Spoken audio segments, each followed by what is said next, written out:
तो सब लोग आ गए? ठीक है, ठीक है, आप वहीं पे बैठ जाइए।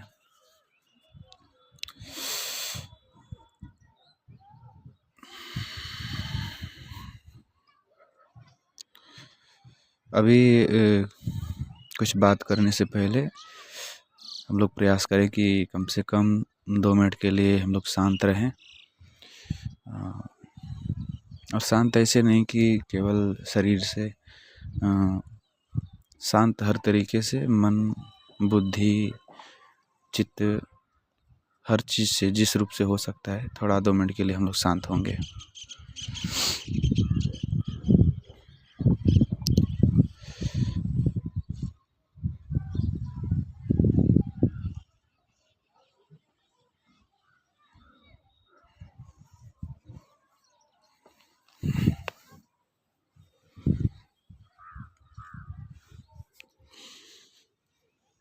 तो चालू करें बात।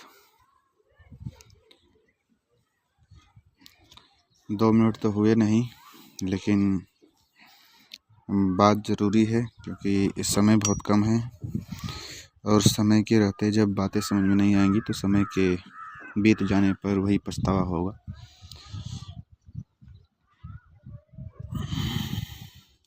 तो बातों का सिलसिला कुछ इस तरह हम लोग शुरू करें। एक कहानी के माध्यम से हम लोग बात करते हैं। वो कविता है कि अगर तुमने झुकना नहीं जाना, अगर तुमने झुकना नहीं जाना तो न तुम धरती हो सकते हो, न वृक्ष, न पर्वत, न नदी। झुकना ही जीवन को स्पर्श कराना है। इसमें पूरा जोर ही झुकने पे दिया गया है।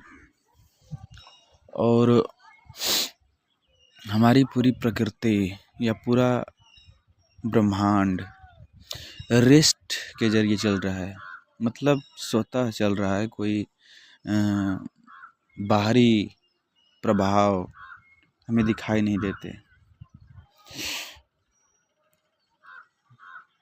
तो एक तरह से झुकने का कई अर्थ हो सकता है। एक झुकना होता है मूर्खता वाला, जिसमें हम जानते ही नहीं हैं बाहर की प्रक्रिया को या अंदर की प्रक्रिया को। और एक झुकना होता है जिसमें इंसान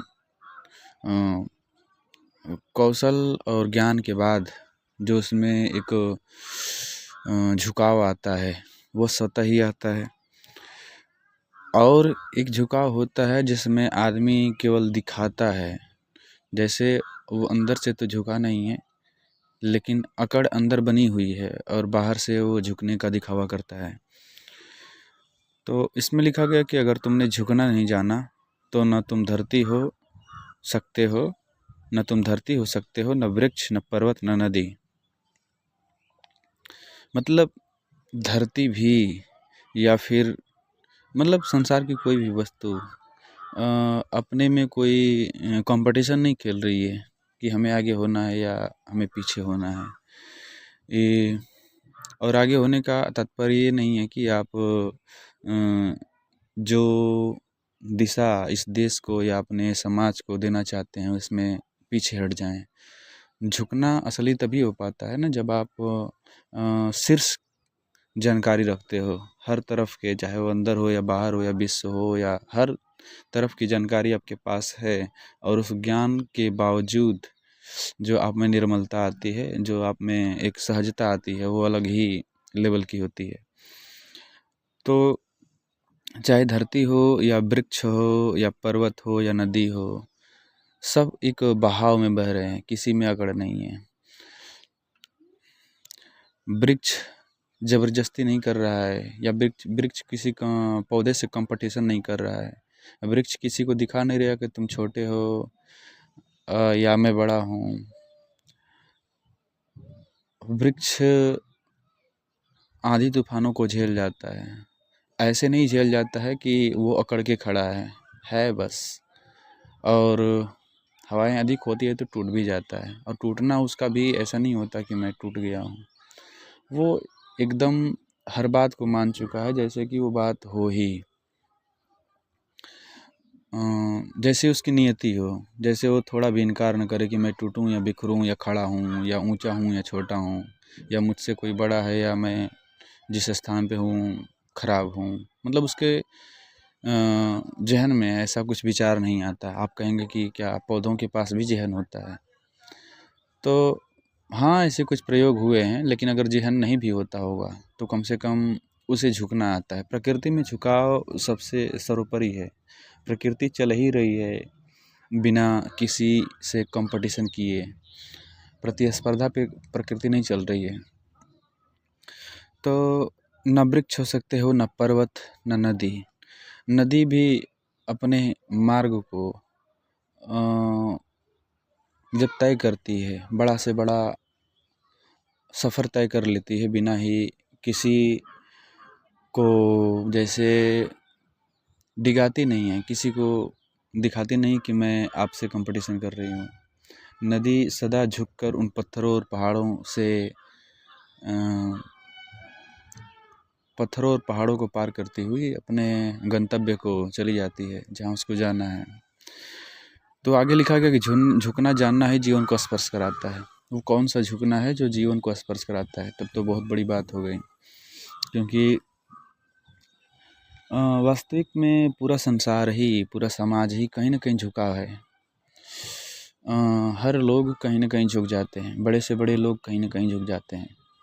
ये हमारे राजनीतिज्ञ लोग या हमारे समाज के लोग या हमारे रिश्तेदार या हमारे माता पिता या कहीं, हर आदमी कहीं ना कहीं झुका है।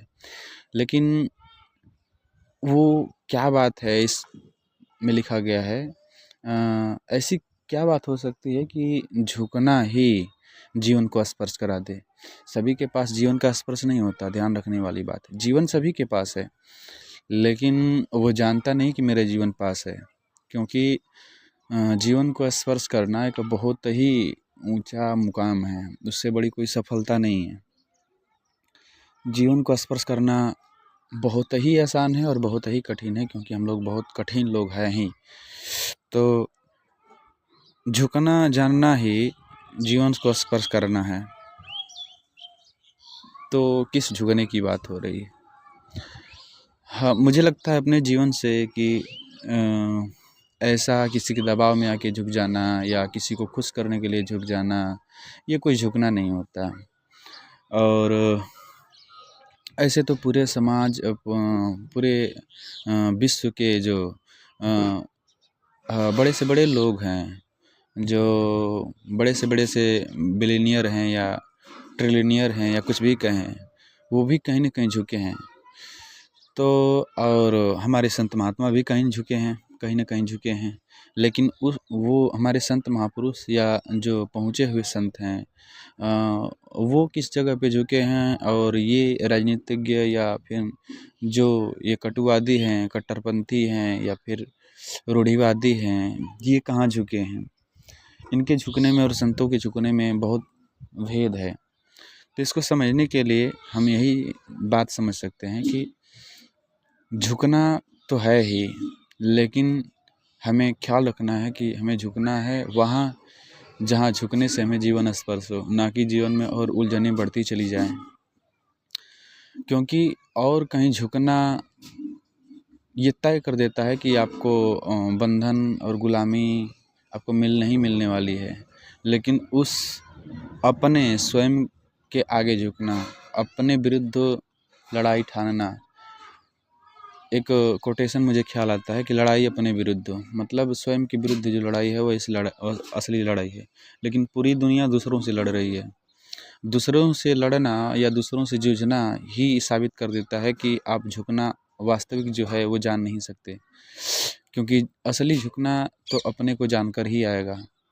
अपने को जानने के सिवाय और कोई झुकना होता नहीं। तो आगे है, धरती बीजों के लिए तभी अपना आंचल खोलती है। कब खोलती है? जब एक बीज भी समर्पित हो जाता है उस धरती को या उस मिट्टी को, अपने को फाड़ देता है, अपने को खोल लेता है, अपने को गला लेता है, तब उसमें से जाके कोई पौधा निकल पाता है। तो वो भी झुका है। वृक्ष फल देकर विनम्रता में झुकता है, और वृक्षों पे लगे हुए फल भी जब ऐसा ही होता है। वो संकेत भी है, दो तरफा संकेत है कि जब किसी भी आदमी में असली फल लगे हैं तो वो स्वयं ही झुक गया, झुकना नहीं पड़ा है, और ना किसी ने उसे झुकाया है, ना फल के बोझ से वो झुका है। बात इतनी सी है कि फल का लगना और झुकना एकदम एक ही बात है, क्योंकि जीवन ज्यों ही एक ऊपर की दिशा में जाता है, या जीवन जब ही किसी उच्च से मिलाप करता है, तो झुकना स्वाभाविक हो जाता है अपने आप। और नदियाँ तो अपने मार्ग को सारी कठोरताओं को झुककर ही पार करती हैं। पर अडिग रहना भी अच्छा है। अडिग रहना उन बातों के लिए, कहीं ना कहीं हमें अडिग रहकर ही हम झुक भी सकते हैं, लेकिन अडिगता वो नहीं जो हम गलत चीज़ों के साथ जुड़कर या संसारमयी चीज़ों से जुड़कर हमें जो झुकना मिला है, वो झुकना है ही नहीं, हमें झुकाया जा रहा है। हम गिरे हुए नहीं हैं, हमें गिराया जा रहा है। तो अडिग रहना अच्छा है, पर झुकना, जहाँ झुकना आवश्यक हो वहाँ अहम का बोझ उठाकर खड़ा रहना, अपनी ही ऊंचाई को घटाना है। अडिग रहना तो अच्छा ही है, लेकिन जहाँ झुकना है वहाँ तो अहम का बोझ लेके खड़ा होने से कोई फ़ायदा नहीं है, और ही अपने बोझ को बढ़ाओगे, कोई फ़ायदा तो है नहीं। और जो झुकता है वही अपने भीतर का आकाश और दूसरों के भीतर का प्रकाश देख पाता है। ये कोई आम बात नहीं है। ये कोई, मैं आपको कविता नहीं सुना रहा हूँ कि जिसमें आप समझे कि एक पुरातन काल से एक राजा था और एक रानी थी, और ये आडंबर और वो मतलब उसके जीवन की कुछ बातें, ये उसके जीवन की बातें नहीं है, किसी के जीवन की बात नहीं है, ये हमारे सबके घट घट की बात है कि हम लोग किस जरिए से जीवन को जी रहे हैं, और ये जो अभी कुछ बातें हुई इसमें किस ओर इशारा किया जा रहा है, इंगित किया जा रहा है जाने के लिए। तो दूसरों जो झुकता है वही अपने भीतर का आकाश और दूसरे के भीतर का प्रकाश देख पाता है, और वो वास्तविक झुकना होता है। वही है वास्तविक जीवन, वही है आत्मज्ञान, वही है परमात्मा, जिसके मिलन के बिना, जिसको जाने बिना हमारा सर्वस्व झूठा है। और अंत में सब लोग कहेंगे कि राम नाम सत्य है लेकिन राम नाम सत्य कहने से थोड़े होगा।